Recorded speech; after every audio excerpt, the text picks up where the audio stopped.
আমাদের বাংলাদেশে যে তৈরিকৃত পোশাক অলমোস্ট শিল্প 40 কারখানাগুলো ইউরো আছে, যেমন বাংলাদেশি টাকা আপনি যদি কনভার্ট করেন তাহলে এটার দাম হচ্ছে 6000 টাকা। হয়তো আমরা এখানে অনেকেই চাকরি করে থাকি, আমরা অনেকেই টেক্সটাইল গার্মেন্টসে চাকরি করে থাকি, কিন্তু আমরা কিন্তু কেউ জানি না যে আমাদের এই শিল্প কারখানাগুলোতে পোশাকগুলো তৈরির পোশাকের দাম কত এবং বাইরের দেশে কত টাকায় বিক্রি করা হয়। তো এই বিষয়ে আমাদের বাংলাদেশের ইউটিউবার হৃদয় আহমেদ শান্ত ভাই একটা ভিডিও করছে, ব্লগ ভিডিও, ইটালি থেকে। তো চলুন ভিডিওটি দেখি আর পোশাকগুলোর দাম দেখে নেই যে কোনটা কত দামে বিক্রি করা হয় বাইরে। তো চলুন আগে হৃদয় আহমেদ শান্ত ভাইয়ের ভিডিওটা দেখি। গাইস, আমি কিছুদিন আগে একটা ভিডিও করছিলাম যে বাংলাদেশের যে জামা কাপড় যারা উৎপাদন করে, আপনারা তো অনেকেই গার্মেন্টসে কাজ করেন যারা আমার ভিডিও দেখেন, আপনাদের জামা কাপড় কই আসে এবং কত দামে বিক্রি হয় আপনারা একটু দেখেন। আজকে প্রমাণ সহ দেখান। 29 ইউরো, অলমোস্ট 40 ইউরো বাংলাদেশি টাকা। এটা যদি আপনি কনভার্ট করেন, বাংলাদেশি টাকা আপনি যদি কনভার্ট করেন তাহলে এটার দাম হচ্ছে 6000 টাকা। এই 6000 টাকা জাস্ট একটা শার্ট, এই গেঞ্জি না কিন্তু, শুধু একটা শার্ট। এটা কোন দেশ থেকে বানাইছে আপনার দেখাই,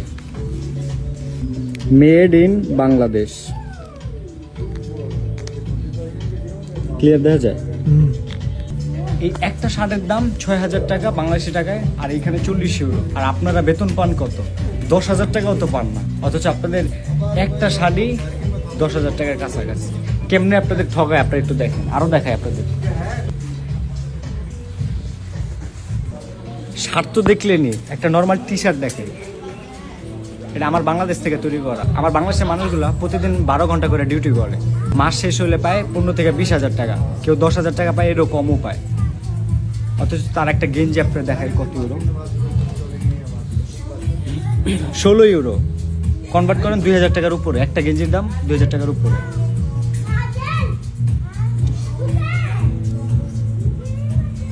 মেড ইন বাংলাদেশ।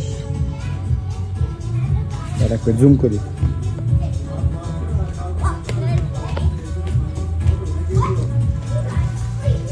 ওভিএস একটা ভালো ব্র্যান্ড। ওভিএস এর ম্যাক্সিমাম জামা কাপড়ই বাংলাদেশ থেকে তৈরি করা। আর কত ঠকবেন, আর কত আপনাদেরকে এমনি অবিচার করবে? যারা আপনাদের দিয়ে খাটায় কাজ করে তারা কোটি কোটি টাকার মালিক, কোটি কোটি টাকার মালিক। আর আপনারা প্রতিদিন বেতনের জন্য মারামারি করেন। এগুলো দেখার মতো কেউ নেই। বাইরে কত টাকা দামে বিক্রি করা হয়, সেই জন্যই তো আমাদের বাংলাদেশে যে শিল্প কারখানা মালিকগুলো আছে, এরা 1 বছর পর পর একটা ফ্যাক্টরি থেকে আরেকটা ফ্যাক্টরি নতুন করে দেয়। অথচ আমাদের বাংলাদেশে যারা আছে, মানে ওয়ার্কার যারা আছে, আমরা গার্মেন্টস টেক্সটাইলে জব করি, তো দেখেন এদের বেতন নিয়ে কত মারামারি করতে হয়। ঈদ আসলে ঈদের আগে সঠিক সময়ে বোনাস দেয় না। আবার কিছু কিছু কোম্পানি আছে যে বেতনই আটকায় দেয়, 2-3 মাস বেতন বাকি রাখে, বেতন দেয় না। তো এই বেতনের জন্য কোম্পানির ওয়ার্কারগুলো আন্দোলন করে, মারামারি করে। দেখেন এরা বেতনই পায় মাত্র মাসে 10 থেকে 12 ঘন্টা ডিউটি কইরা বেতন পায় 10 থেকে 15,000 বা 15 থেকে 20,000। আর এই টাকা নিয়ে কত আন্দোলন করতে হয়, মারামারি করতে হয়। অথচ আমাদের এই দেশের যে তৈরিকৃত পোশাকগুলো বাহিরে দেখেন কত টাকা মূল্যে বিক্রি করতেছে। একটা টি শার্ট বিক্রি করতেছে 16 ইউরো, যেখানে 2000 টাকার উপরে হয় কনভার্ট করলে।